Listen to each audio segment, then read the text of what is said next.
Hello friends, this is Madhu and welcome to our YouTube channel M with Madhu. दोस्तों, अब next video देखते हैं series की। जो हम ये ईवीएस एनसीईआरटी की सीरीज़ कर रहे हैं, ये उसका 7th पार्ट है। इससे पहले 6th पार्ट में हम 3rd और 4th क्लास की तो जो एनसीईआरटी है वो कंप्लीट कर चुके हैं। 5th क्लास की एनसीईआरटी हमारी चल रही है। तो देखते हैं इसमें क्या क्या आपके लिए इम्पोर्टेंट पॉइंट है आपके सीटेट के पॉइंट ऑफ व्यू से।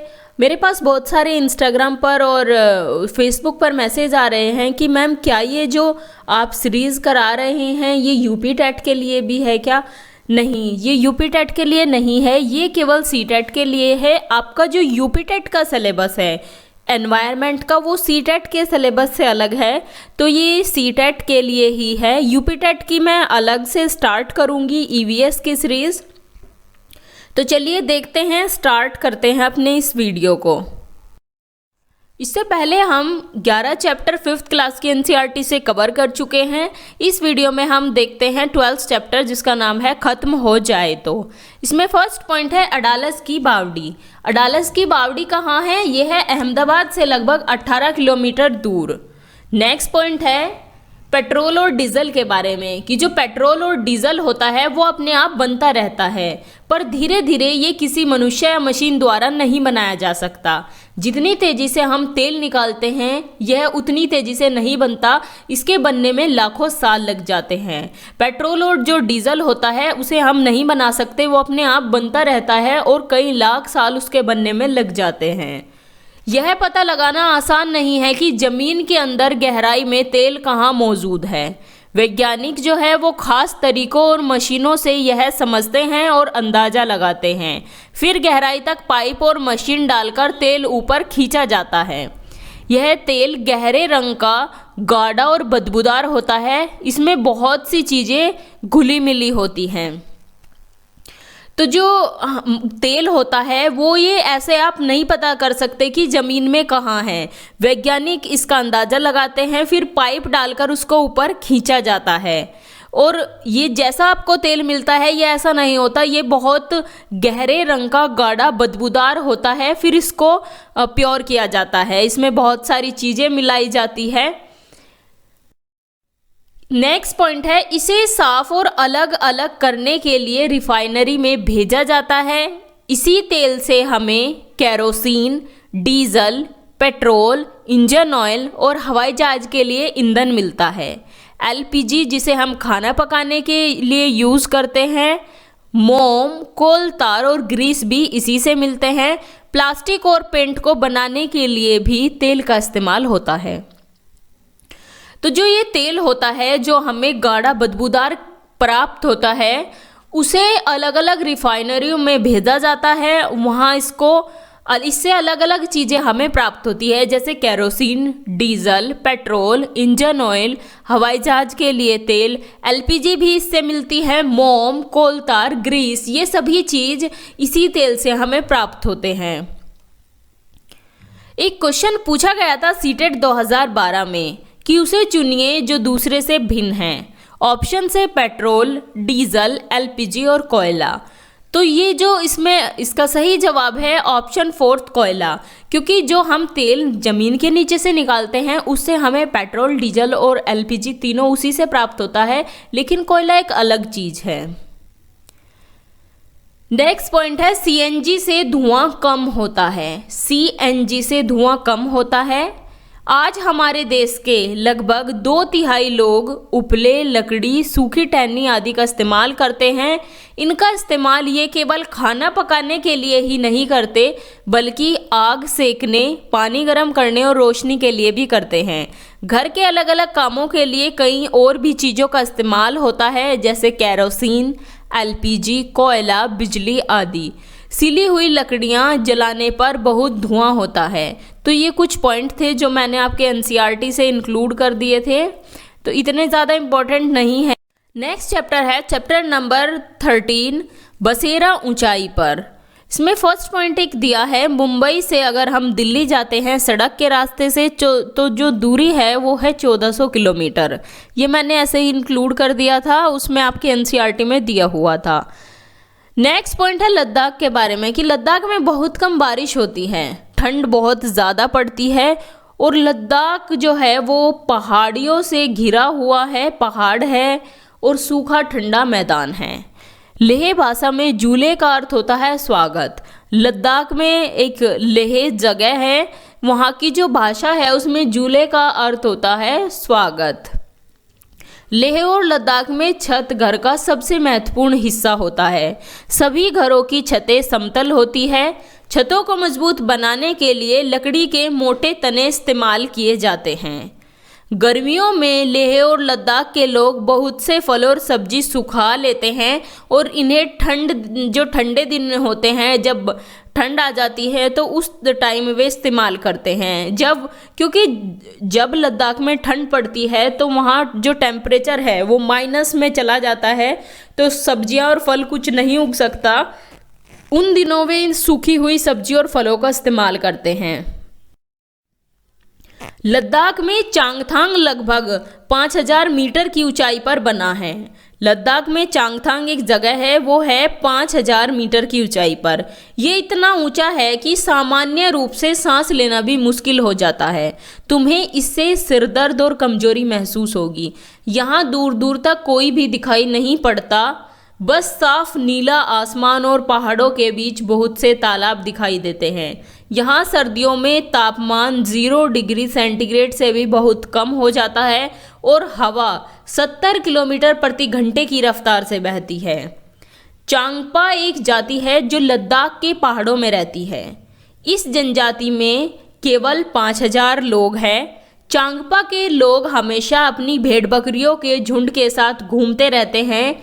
इन्हीं जानवरों से इन्हें अपनी ज़रूरत का सामान मिलता है, जैसे दूध, मांस, टेंट के लिए चमड़ा, स्वेटर और कोट के लिए ऊन। भेड़ बकरियां ही इनकी सबसे बड़ी पूंजी है। जितनी ज़्यादा भेड़ बकरी होती थी तो परिवार का स्तर भी उतना ही ऊंचा समझा जाता था। तो चांगपा क्या है? चांगपा एक जनजाति है जो लद्दाख के पहाड़ों में रहती है। ये भेड़ बकरियां पालते हैं और भेड़ बकरियों से इन्हें बहुत सारा इनकी ज़रूरत का सामान मिल जाता है। चांगपा जो है वो एक खास तरह की बकरी पालते हैं। इन्हीं जानवरों से दुनिया की सबसे मशहूर पश्मीना ऊन मिलती हैं। पश्मीना के बारे में आपने सुना होगा कि बहुत ज़्यादा गर्म होती है पश्मीना ऊन। तो जो चांगपा जनजाति है यही वे बकरियां पालते हैं जिनसे पश्मीना ऊन मिलती है। चांगपा के लोग भेड़ों को ठंडी और ऊंची जगहों पर चराते हैं ताकि बकरियों के जो बाल है वो ज़्यादा और नरम रहे। चांगपा इतने मुश्किल हालात में भी इतनी ऊंचाई पर रहते हैं क्योंकि यही वह जगह है जहां यह बकरियां रह सकती हैं। तो जो चांगपा लोग हैं वे पालते हैं पश्मीना, एक ऐसी बकरी जिससे मिलती है पश्मीना ऊन। और जो ये बकरी होती है ये इतनी ठंडी जगहों पर इन्हें रखते हैं ताकि इनके जो बाल हो वो ज़्यादा भी हो और नरम भी रहे, ठंडी जगह पर रहने की वजह से। चांगपा के लोग अपना सारा सामान घोड़ों और याक पर लादकर घूमते हैं और जब इन्हें आगे बढ़ना हो तो ये सिर्फ 2.5 घंटे में अपना डेरा समेटकर निकल पड़ते हैं। इन्हें जहाँ भी ठहरना हो वहाँ कुछ ही देर में वे अपना टेंट गाड़ लेते हैं, सामान निकालते हैं और इनका घर तैयार हो जाता है। तो जो चांगपा लोग होते हैं ये एक जगह से दूसरी जगह अपना डेरा लेकर जाते रहते हैं। सामान किस पर लादते हैं? घोड़े और याक पर, क्योंकि लद्दाख में याक का ही दूध पिया जाता है और याक को ही सामान ढोने के लिए इस्तेमाल किया जाता है। इन्हें जो जहाँ भी ठहरना होता है ये वहीं अपना टेंट गाड़ लेते हैं। इनके जो टेंट होते हैं वो बड़े तिकोने आकार के होते हैं। ये अपने टेंट को रेबो कहते हैं। याक के बालों से बुनाई करके चांगपा पट्टियाँ बनाते हैं जिन्हें सीलकर जोड़ लेते हैं। जो इनके टेंट होते हैं चांगपा के, इन्हें रेबो कहा जाता है। ये पॉइंट इम्पोर्टेंट है और पूछा भी जा सकता है कि जो चांगपा जनजाति है लद्दाख में निवास करती है उनके जो टेंट होते हैं वो उनको क्या बोला जाता है? एक तो वे तिकोने आकार के होते हैं और उनको रेबो बोला जाता है। ये मजबूत और गर्म होते हैं जो बर्फीली तेज हवाओं से बचाती है। टेंट लगाने से पहले जमीन में 2 फुट गहरा गड्ढा खोदा जाता है, फिर गड्ढे के आसपास की ऊंची जमीन पर टेंट लगाते हैं। रेबो जो है ये फ्लैट के कमरे जितना बड़ा होता है। यह लकड़ी के बड़े डंडों के सहारे बीच में खड़ा होता है। रेबो क्या है? रेबो अभी बताया है। जो चांगपा है वो अपने टेंट लगाते हैं, इनके टेंटों को ही रेबो बोला जाता है। रेबो के बीचों बीच एक खुला छेद होता है जहां से चूल्हे का धुआं बाहर जाता है। इस टेंट का डिज़ाइन 1000 साल से भी ज़्यादा पुराना है। इससे टेंट में रहने वाले चांगपा जो है ठंड से बचे रहते हैं। जो रेबो है उस टेंट में बीच में छेद किया जाता है, क्योंकि अंदर अगर खाना बनाते हैं तो वो चूल्हे का जो धुआं होता है उस छेद के थ्रू वो बाहर निकल जाता है। पहाड़ों पर ऊंचाई पर जाने से हवा में ऑक्सीजन की मात्रा कम हो जाती है और कई बार लोगों को ऑक्सीजन सिलेंडर भी ले जाने की आवश्यकता पड़ती है। अब बात करते हैं पश्मीना शॉल की। पश्मीना जो शॉल है वो मिलता है हमें चांगपा द्वारा पाले जाने वाली एक खास तरह की भेड़ बकरियां होती हैं उनकी ऊन से। माना जाता है कि एक पश्मीना शॉल में 6 स्वेटर के बराबर गर्मी होती है। ये बहुत पतली होती है फिर भी बहुत गर्म होती हैं। वो बकरियां जिनसे पश्मीना मिलता है लगभग 5000 मीटर की ऊंचाई पर पाई जाती है। तो जो एक पश्मीना शॉल होता है उसमें कितने स्वेटरों के बराबर गर्मी होती है? 6 स्वेटरों के बराबर। और कौन इनको पालते हैं? चांगपा लोग पालते हैं इन भेड़ों को, बकरियों को। यहाँ सर्दी में जो तापमान है वो 0 डिग्री सेंटीग्रेड से भी बहुत कम चला जाता है। इतनी सर्दी से बचने के लिए बकरियों के शरीर पर बहुत ही बारीक और नरम बाल उग आते हैं जो गर्मियों में झड़ जाते हैं।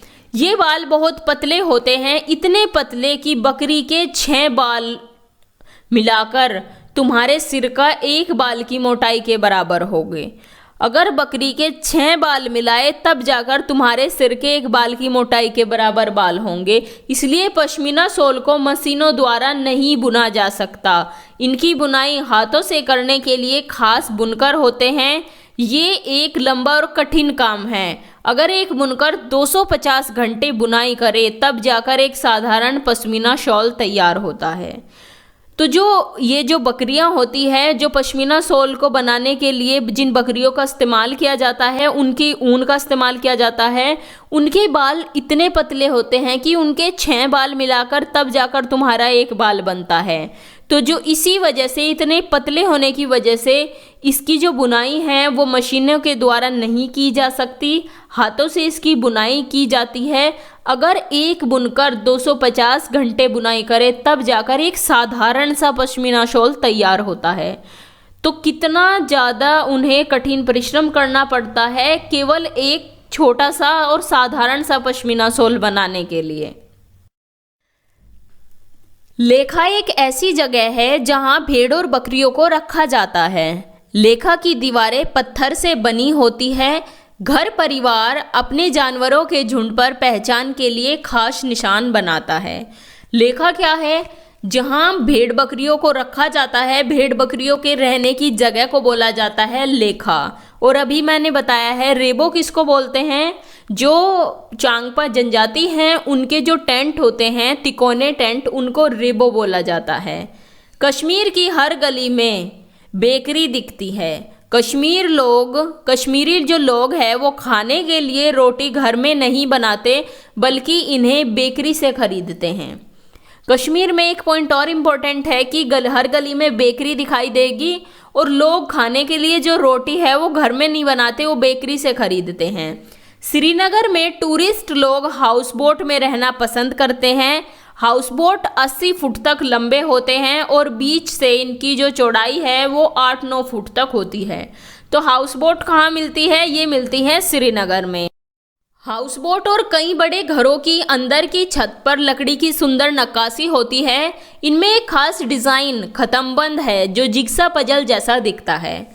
तो जो घर होते हैं उनकी जो अंदर से छत और दीवारें होती हैं उस पर एक खास तरह की नक्काशी की जाती है लकड़ी से और उस डिज़ाइन को बोला जाता है खत्मबंद, जो जिग्सा पजल जैसा दिखता है। श्रीनगर के बहुत से परिवार डोंगा में रहते हैं। अब डोंगा क्या है? डल झील और झेलम नदी में इस तरह के डोंगे देखे जा सकते हैं। मकान की तरह डोंगे में भी अलग अलग कमरे होते हैं। तो नदी में ये मकान की तरह जैसे हाउस बोट होती है उसी तरह से डोंगा होता है। लोग जो श्रीनगर में और डल झील में, झेलम झील में तो बहुत सारे ऐसे डोंगे आपको मिलेंगे। लोग इनमें घरों की तरह अपने जैसे लोग घर में रहते हैं, इन डोंगों में भी लोग रहते हैं। नेक्स्ट पॉइंट है कश्मीर के गांवों में पत्थर को काटकर एक के ऊपर एक रखकर घर बनाए जाते हैं और पत्थरों के ऊपर मिट्टी की पुताई की जाती है। लकड़ी का भी इस्तेमाल किया जाता है। इन घरों की छतें ढालवा होती हैं। तो जो कश्मीर के गांव होते हैं वहाँ पत्थर को काटकर, पत्थरों को रखकर घर बनाए जाते हैं।